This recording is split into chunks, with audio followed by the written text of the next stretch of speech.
Assalamualaikum warahmatullahi wabarakatuh. Hai, saya Febriani Dwi Anzaini dari kelas Farmasi 20B dengan NIM 2041624820101027. Halo teman-teman semua, kali ini kita akan membahas sedikit tentang enzim ya. Enzim merupakan senyawa organik bermolekul besar yang berfungsi untuk mempercepat jalannya reaksi metabolisme di dalam tubuh tumbuhan tanpa mempengaruhi keseimbangan reaksi. Enzim tidak ikut bereaksi, struktur enzim tidak berubah baik sebelum dan sesudah reaksi tetap. Enzim juga sebagai biokatalisator. Bagian enzim yang aktif adalah sisi aktif dari enzim.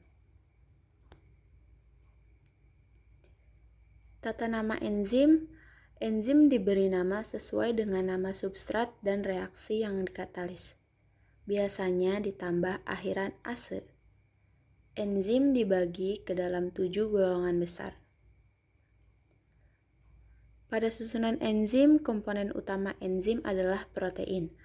Protein yang sifatnya fungsional, bukan protein struktural. Tidak semua protein bertindak sebagai enzim. Contoh koenzim yang pertama ada NAD, koenzim 1, NADP, koenzim 2, FMN dan FAD, sitokrom A, A3, B, B6, C, dan F. Plastoquinone, plastocyanin, ferredoksin.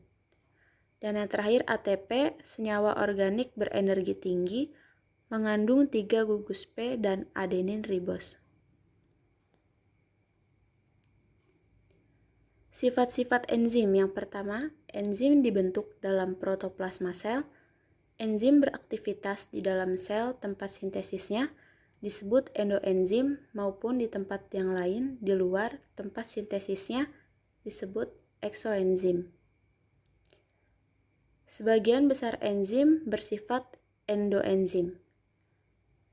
Enzim bersifat koloid, luas permukaan besar, bersifat hidrofil.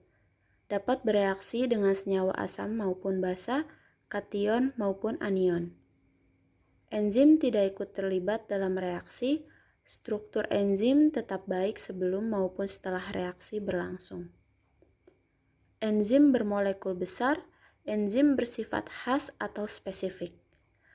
Enzim juga merupakan biokatalisator yang dalam jumlah sedikit memacu laju reaksi tanpa merubah keseimbangan reaksi. Suhunya optimum 30 derajat Celcius, minimum 0 derajat Celcius, dan maksimumnya 40 derajat Celcius. Konsentrasi substrat. Substrat yang banyak mula-mula memacu aktivitas enzim, tetapi kemudian menghambat karena penumpukan produk atau feedback effect. Nah, di sini ada penghambatan aktivitas enzim. Penghambatan aktivitas enzim ada 2 tipe. Yang pertama kompetitif.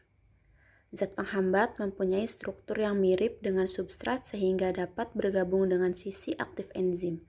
Terjadi kompetisi antara substrat dan inhibitor untuk bergabung dengan sisi aktif enzim, misal feedback effect. Yang kedua ada non-kompetitif. Zat penghambat menyebabkan struktur enzim rusak, sehingga sisi aktifnya tidak cocok lagi dengan substrat. Mungkin itu saja yang bisa saya sampaikan, kurang lebihnya saya mohon maaf. Billahi taufiq wal hidayah. Wassalamualaikum warahmatullahi wabarakatuh.